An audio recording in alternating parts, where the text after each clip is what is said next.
దురదృష్టకరమైన పరిస్థితి ఈరోజు రాష్ట్రంలో ఎంతో మంది తల్లిదండ్రుల కడుపు కోత కారణమవుతా ఉంది. ఇక్కడ అనిరుద్ధు వారి తల్లిదండ్రులు వాళ్ళ గుండెల విషయలాగా ఏడుస్తూ ఉన్నారు. వాళ్ళ తాత, వాళ్ళ అమ్మమ్మ అందరూ కూడా బాధపడతా ఉన్నారు.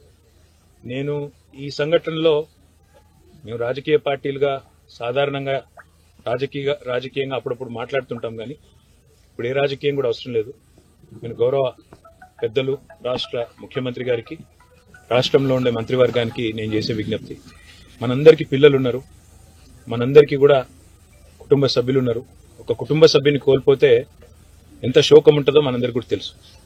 నేను మనస్ఫూర్తిగా ప్రార్థించేది, గత కొద్ది కాలంగా సంక్షేమ హాస్టళ్లు, గత కొద్ది కాలంగా సంక్షేమ వసతి గృహాలు ఏవైతున్నాయో వాటి ఆలన పాలన చూసుకుంటూ లేకుండా పోయినాడు. ఇప్పటికీ 36 మంది పిల్లలు గత 8 నెలల్లో మృత్యువాత పడ్డారు. కొంతమంది ఆత్మహత్య చేసుకున్నారు భువనగిరి హాస్టల్లో, 2 అమ్మాయిలు.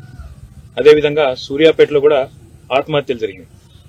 అదే మాదిరిగా ఇట్లా దురదృష్టవశాత్తు పాము కాట్లు, కల్తీ ఆహారం, ఇన్ని రకాల సంఘటనలు జరగడం అనేది నిజంగా కూడా బాధాకరం. వీళ్ళంతా మన పిల్లలు.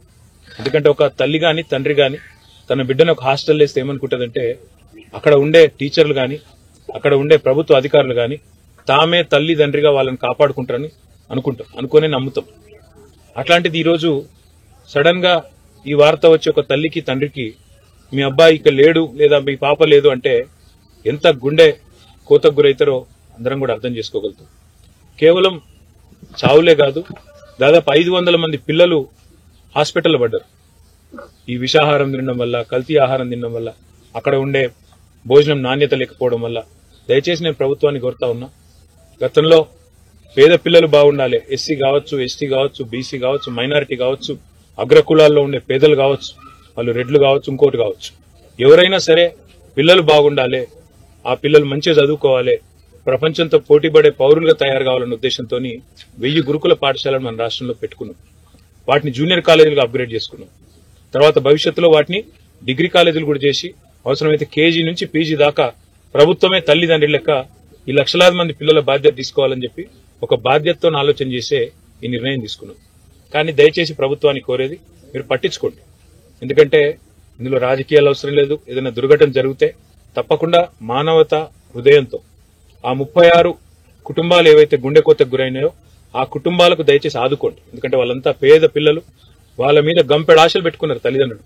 ఇందాక మా పార్టీ తరఫున ఏదో నాకు చూచిన ఒక ఉడతా భక్తిగా కొంత సాయం అమ్మాయికి చేస్తే అమ్మాయి ఒక మాట అన్నది, అన్నా మీరు నా కొడుకు చనిపోయిండు కానీ మరొక తల్లికి గుండె శోకం ఉండకుండా చూడండి అన్న, మీకు అవకాశం ఉంటే అని చెప్పింది. ఆ తల్లి చెప్పిన మాటల్లోంచే ఒక నిర్ణయం కూడా నేను తీసుకున్నా. మా పార్టీ తరఫున పెద్దలు ఆర్ఎస్ ప్రవీణ్ కుమార్ గారు గతంలో అడిషనల్ డైరెక్టర్ జనరల్ గా ఈ గురుకులాలకు సెక్రటరీగా కూడా వారు పనిచేస్తున్నారు. చాలా చక్కగా ఆయన ఆధ్వర్యంలో ఇవాళ మీరు ఎక్కడ పోయినా, మన నర్మాల పోయినా, బోనాల పోయినా, దుమాల పోయినా, ఎక్కడ పోయినా గురుకుల పాఠశాలలో ప్రవీణ్ కుమార్ పేరు ఇప్పటికి కూడా యాడ్ చేస్తారు. తల్లిదండ్రులు ఇంకా కూడా యాడ్ చేసుకుంటారు. ఆ ప్రవీణ్ కుమార్ గారి నేతృత్వంలో మా పార్టీ తరఫున ఒక అధ్యయన బృందం వేస్తుంది. వారిని కనీసం రాబోయే 4-5 రోజుల్లో ఒక 20-30 పాఠశాలలు తిరిగి అక్కడ ఉన్న లోపాలు, లోటుపాట్లు, వేరే ఉద్దేశం కాదు, మాకేం ఎవరిని తిట్టేది లేదు, ఎవరిని నిందించేది లేదు. దయచేసి ప్రభుత్వం దృష్టికి ఆ నివేదికను నిష్పక్షపాతంగా అందజేస్తాం. ప్రభుత్వం కూడా మేల్కోవాలి. వెంటనే అన్ని పాఠశాలల ఆవరణలు పరిశుభ్రం చేయాలి మొత్తానికి మొత్తం. ఎందుకంటే ఇప్పుడు వర్షాకాలం ఇది, మనం ఎంత సాఫ్ చేస్తే ఈ పాములు, తేళ్లు ఇవన్నీ పోతే అందరు చిన్న చిన్న పిల్లలు ఆడుకుంటారు, బయట పోతారు. కొద్దిగా సందు దొరికిందంటే ఒక అర్ధగంట విరామం దొరికిందంటే బయట పోయి ఆడతారు. వాళ్ళకు పాపం అభం శుభం తెలియని వయసు, తల్లిదండ్రులు లేరు, పర్యవేక్షణ లేదు. కాబట్టి దయచేసి ప్రభుత్వాన్ని కోరేది, మేము ఒక కమిటీ వేసి ఆ రిపోర్టు మీకు సత్వరమే అందించే ప్రయత్నం చేస్తాం.